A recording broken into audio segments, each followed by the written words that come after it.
Hello class. I just want to make a video kind of helping you with this last one. There's actually videos out there for the first, there's three assignments we had to do in these auto graders. There's two videos out there for the other ones already. So here's the last one. So just to show you what's going on here, and maybe it's a little hard to follow, it's a little easier to do this in idle if you can. But I'm just going to check the code here. By the way, this cool little feature where if you just click OK, it's sort of, default set to the file names. You don't have to type in. What I've got right now is I'm just printing out every single line. So I can see what this file looks like. And it's got a whole bunch of stuff in it. If I go all the way to the end, can I get all the way to the end? I don't know if I can get all the way. It's so long. Okay, I probably can't even get there. Anyways, I have a variable called count, set equal to 0. I'm iterating through the file hand on line 6, printing out every line. I've got tons of lines. And then printing out there were count lines in the file. So they make this big distinction about wanting things that start with from, not from colon, right? So let me just try this and say line equals line dot starts with, and let's put a from in there. Let's just try that, see how that works. Add input.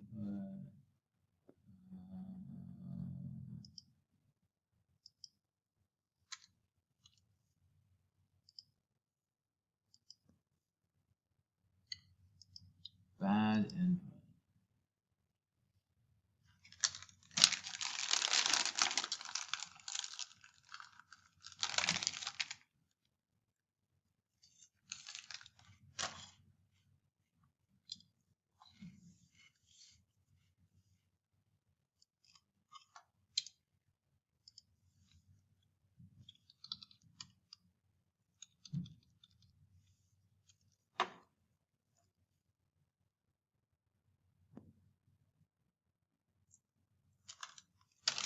Oh,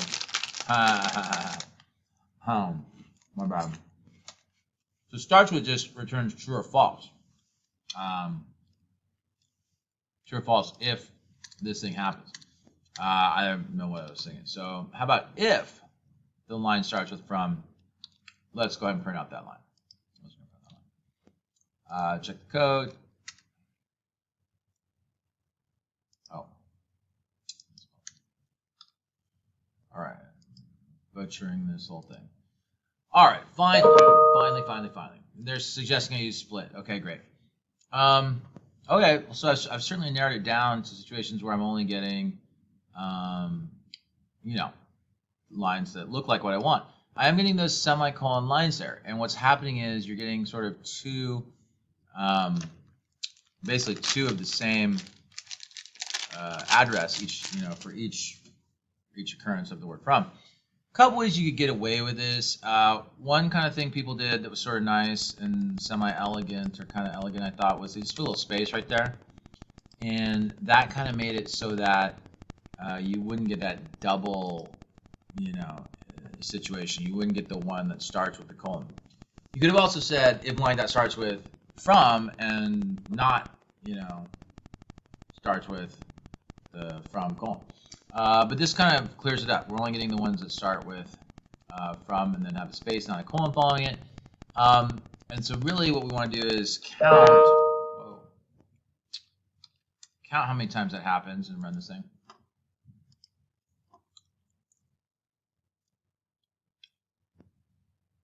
What's going on? Why did that mess it all up? Oh.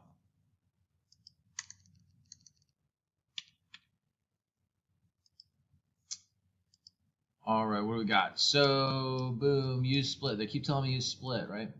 But what is cool is I get 27 lines, right? And so my last thing looks correct. So now the question is, how do I just get the email address? How do I just get the email address? And they keep telling me use split. So I might want to think about using split.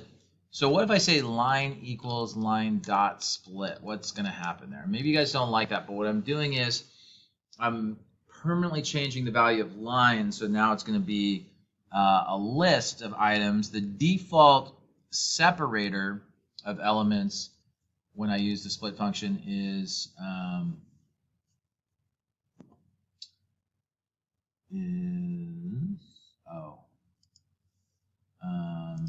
a space, right? So it's going to look for spaces and make each space a new element, right? Boom, there it is. There it is, right? So where do those addresses look like they are? Well, they're in the spot right after the word from, right? They're in the second spot. Every single time they're in the second spot. So what do I want to print out here? I want to print out what's in the second spot. So I want to print out the whole line. I just want to print out what's in the second spot. We start indexing from 0. So it's 0 and then 1. And so how about I put a 1 there? Check the code. Boom. And now like everything matches up. Okay. So that may have seemed a little magical. I mean, there's definitely not a lot of lines there. But what are we trying to get the hang of doing? Well, first of all, this kind of structure here where we open a file name, right? Store that in a what's called file handle, and we can then iterate through the file handle with something like for a line in file handle. Then that line, which is a string, strings have methods, special methods like starts with. And starts with is going to only be true if it starts with the word from followed by a space. I then, again, line as a string at this point, I am then going to take line as a string, use the split method, which returns a list separated by spaces. I'm going to take that list separated by spaces and store it in the variable called line. I don't have to store it in the variable called line. There's something magical about storing the variable called line. I mean, I could call it X or something like that. And then looking at what I had, it was like the first index in the list because it was like in the second spot, right? And then each time I found one of those things, I wanted to increment my variable. My variable was count, right? So I want to increment my variable by 1, and that counts how many times it happens, and therefore I got 27 occurrences of that. Okay, so hopefully not too bad. Hopefully that's starting to make some sense.